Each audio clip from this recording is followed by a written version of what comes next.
Hello guys, welcome back to my YouTube channel गुलीना। So आज हम डिस्कस करने वाले हैं हमारे 11th क्यू कार्ड के फॉलोअप्स। तो जो हमारे सितंबर टू दिसंबर की क्यू कार्ड आए थे उनके हमने क्यू कार्ड की तो आइडियाज़ डिस्कस कर लिए थे, बट अब हम इन सीरीज़ में उसके फॉलोअप डिस्कस कर रहे हैं। तो 11th वाला हमारा क्यू कार्ड था, describe an area of science. कोई साइंस का एरिया बताएं, जैसे बायोलॉजी हो गया, रोबोटिक्स हो गया, etcetera, that you are interested in, जिसमें आप इंटरेस्टेड हो, जिसमें आपका इंटरेस्ट है, and would like to learn more about, और जिसके बारे में आप और जानना चाहते हो।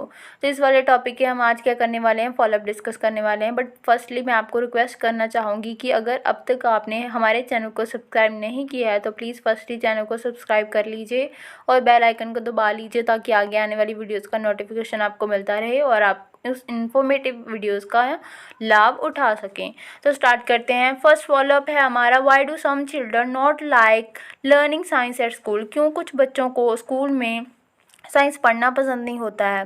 तो आंसर है, some children are interested in other academic subject. कुछ बच्चे होते हैं जिनका इंटरेस्ट दूसरे एकेडमिक पढ़ाई वाले सब्जेक्ट्स में होता है, लाइक लैंग्वेज हो गया, आर्ट्स हो गया, and other are more active in sports and extra curricular activities. मतलब कुछ को लैंग्वेज सीखने में अच्छी होती है, आर्ट में किसी का इंटरेस्ट होता है, स्पोर्ट्स में होता है, जब कुछ और एक्टिविटीज़ होगी उनमें लोगों का इंटरेस्ट होता है, जब बच्चों का इंटरेस्ट होता है। So they are not interested in science subject. तो इसकी वजह से वो इंटरेस्टेड नहीं होते हैं साइंस वाले सब्जेक्ट में, which require laboratory research and practical training, जिसमें बहुत सारी रिसर्च करनी पड़ती है, प्रैक्टिकल ट्रेनिंग लेनी पड़ती है। So they are less interested. तो इसकी वजह से उसमें कम इंटरेस्टेड होते हैं in science subject. Second question है हमारा, is it important to study science at school. क्या ये ज़रूरी है कि आप स्कूल में साइंस की पढ़ाई करो।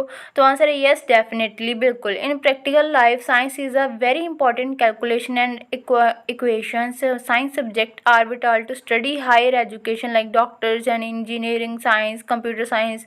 These subject play a very important role. क्या है, जो साइंस है हमारी प्रैक्टिकल लाइफ में, मतलब रियल लाइफ में भी ज़रूरी है, क्योंकि हम कैलकुलेशंस करते हैं, कुछ ऐसी इसमें टेक्निक्स होती हैं जो हम अपनी जो रियल लाइफ में यूज़ करते हैं, वो बहुत ज़रूरी है कि हमको उसको पता हो। और आगे जाकर आप क्या कर सकते हो, अगर बड़ी बड़ी आपने आगे जाके स्टडी करनी है, जैसे डॉक्टर बनना है, इंजीनियर बनना है, तो उसमें जाकर जो साइंस वाला सब्जेक्ट है हमारे लिए तब बहुत ज़रूरी बन जाता है। तो ये वेरी इंपॉर्टेंट है कि हम स्कूल में बेसिक साइंस तो लर्न करें ही।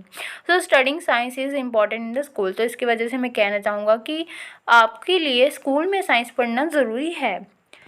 थर्ड क्वेश्चन है हमारा, which science subject is the most important for children to learn. कौन सा साइंस सब्जेक्ट है जो बच्चों के लिए बहुत ज़रूरी है पढ़ना। तो आंसर है, math is the most important subject to study in science. Math बहुत ज़रूरी सब्जेक्ट है जिसको बच्चों को पढ़ना चाहिए साइंस में। लाइक फिजिक्स इन्वॉल्व मैथमेटिक्स, जैसे फिजिक्स में मैथमेटिक्स इन्वॉल्व होता है। सो स्टडिंग दिस सब्जेक्ट, इस सब्जेक्ट को पढ़ने से, is the most important subject for children to learn. तो इसकी वजह से उनको कैलकुलेशन भी आ जाएगी। तो मुझे लगता है कि ये वाला सब्जेक्ट पढ़ना बच्चों के लिए बहुत ज़्यादा ज़रूरी है।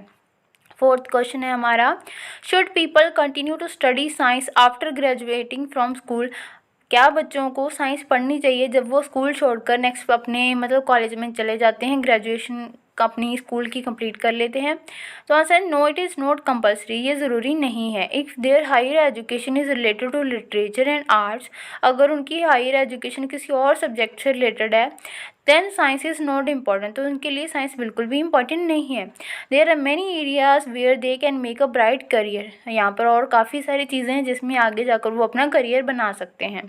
तो साइंस पढ़ना हर बच्चे के लिए स्कूल कंप्लीट करने के बाद ज़रूरी नहीं है, ये उसका ऑप्शनल है। फिफ्थ है, how do you get to know about scientific news. कैसे आपको साइंटिफिक न्यूज़ के बारे में पता चलता है। तो आंसर है, we get to know about scientific news from various media platform. हमको साइंस न्यूज़ के बारे में काफ़ी सारी मीडिया, सोशल मीडिया प्लेटफॉर्म होंगे जहाँ फिर सारे काफ़ी सारे प्लेटफॉर्म है, वहाँ से पता चल जाता है। There are many website which regularly publish science news. यहाँ पर काफ़ी सारी वेबसाइट है जो साइंस के रिलेटेड न्यूज़ पब्लिश करती रहती हैं। न्यू डिस्कवरीज, जो भी न्यू डिस्कवरी होती हैं, रिसर्च होती हैं, वो सारी क्या करती है, अपनी वेबसाइट पर पोस्ट करती हैं। Student can refer to these papers for scientific news. क्या कर सकते हैं स्टूडेंट, इन सारी चीज़ों को ऑनलाइन पढ़ सकते हैं और साइंस वाले सब्जेक्ट में यूज़ भी कर सकते हैं। सिक्स्थ वाला क्वेश्चन है हमारा, should scientist explain the research process to the public. क्या साइंटिस्ट को अपनी जो रिसर्चेस वगैरह वो करते हैं वो वाला सारा प्रोसेस पब्लिक को बताना चाहिए। तो आंसर है yes. If the research can benefit future student, अगर जो रिसर्च कर रहे हैं वो आगे जाकर बच्चों के लिए फ़ायदेमंद रहेगी तो उनको करना चाहिए। For reference to study in detail, ताकि वो मतलब उनको रेफरेंस चाहिए कि वो उनके बारे में डिटेल में उनको स्टडी करवाएं। Then they should definitely make it public, तो इसके लिए मुझे तो लगता है कि उनको ये चीज़ ज़रूर ही पब्लिक को बतानी चाहिए। It can play an important role in a guiding student and scholars, ये एक अच्छा रोल प्ले करेगी अगर उन्होंने स्टूडेंट को गाइड करना है सही तरीके से।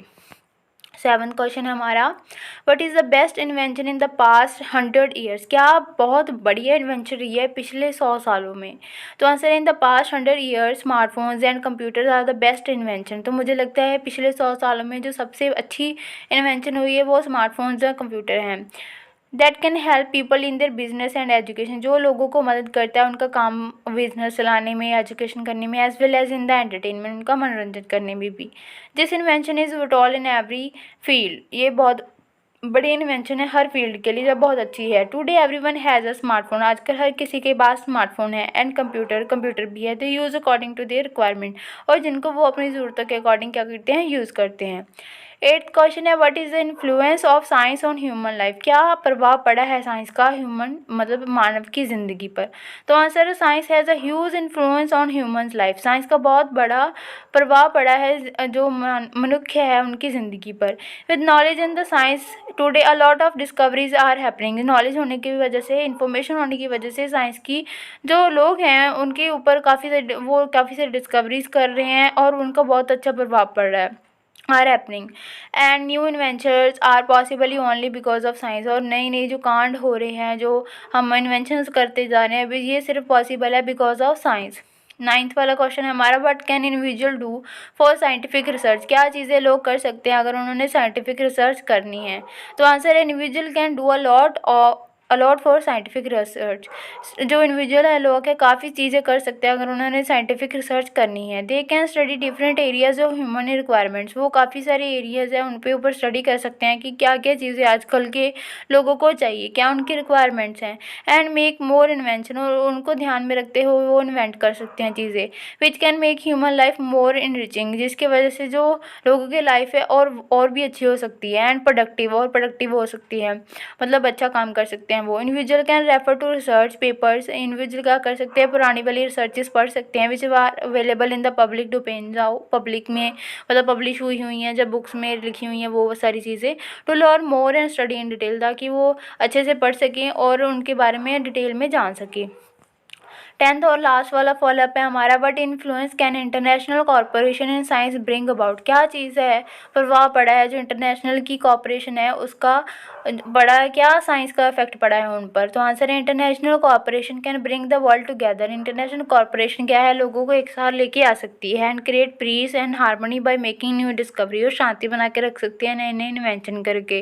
Which can lead two nations coming together, जिसकी वजह से जो हमारे देश हैं वो एक साथ आ सकते हैं। And sharing their expertise in space exploration, जिसकी वजह से वो अपना एक्सपीरियंस है स्पेस मतलब स्पेस की जो स्टडी होगी, जो इन्वेंशन होगी, उसमें अपना एक्सपीरियंस शेयर कर सकते हैं। ये थे हमारे आज के क्यू कार्ड